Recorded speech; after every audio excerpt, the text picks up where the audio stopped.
The Siege of Cebu in 1565 was a pivotal moment in Philippine history, marking the beginning of Spain's long colonial rule over the archipelago. This clash involved fierce resistance by native chieftains against a determined Spanish force led by the conquistador Miguel López de Legazpi. The arrival of Legazpi's fleet. In February 1565, after navigating the treacherous waters of the Pacific, Legazpi's fleet arrived on the shores of Cebu, an island in the central Philippines. Legazpi, a Spanish nobleman and soldier, had been tasked with securing Spain's control over the islands. He came with several galleons, carrying soldiers, missionaries, and a mix of intentions to conquer, convert, and establish a profitable colony. Cebu was a bustling center of commerce and home to a flourishing Visayan culture. Raja Tupas, the nephew of Raja Humabon, whom Magellan had encountered in 1521, ruled Cebu. The arrival of Legazpi's fleet alarmed Tupas and the Cebuanos, who remembered the chaotic consequences of Magellan's previous visit. Legazpi attempted diplomacy first, offering gifts and assurances that he came in peace, seeking only to establish trade and friendship. But the Cebuanos were wary. Magellan's arrival decades before had ended in violence, and the locals feared another wave of oppression and forced conversions. Raja Tupas initially engaged in negotiations, but the terms were tense and mistrust ran deep. Legazpi's insistence on Spanish superiority and hints at conversion alarmed Tupas. The natives wanted nothing to do with foreign domination. When negotiations collapsed, Legazpi ordered his men to prepare for a siege. He believed that if the Cebuanos could be subdued, the rest of the Philippines might be more inclined to accept Spanish rule. On April 27, 1565, ironically exactly 44 years after Magellan's death in the Battle of Mactan, Legazpi's forces launched their attack. The Spanish soldiers, armed with cannons and firearms, advanced towards Cebu's settlements, facing fierce resistance from warriors loyal to Tupas.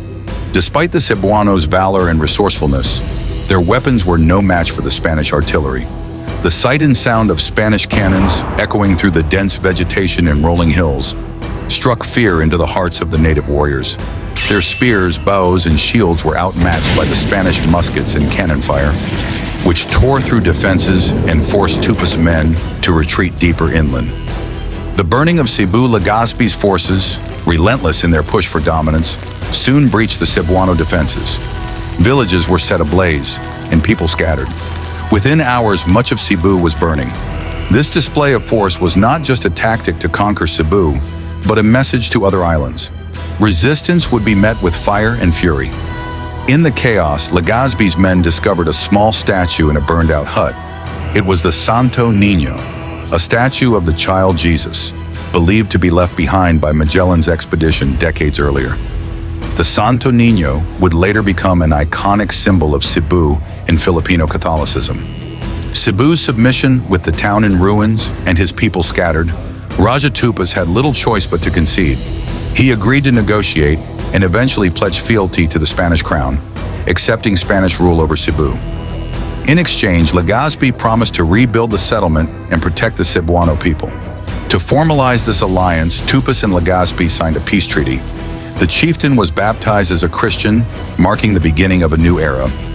Legazpi then established a Spanish settlement in Cebu, declaring it the first permanent Spanish colony in the Philippines. The Siege of Cebu marked the start of Spanish colonization in the Philippines. Although Cebu's surrender didn't end resistance in the region, it opened the door for Spain's three-century rule. The Santo Niño, found amid the ashes, became a symbol of faith, resilience, and the complex blend of indigenous and Catholic traditions that would come to define Filipino culture. Today, Cebu celebrates this turning point with the Sinulog Festival, honoring the Santo Niño and commemorating the island's cultural and religious heritage.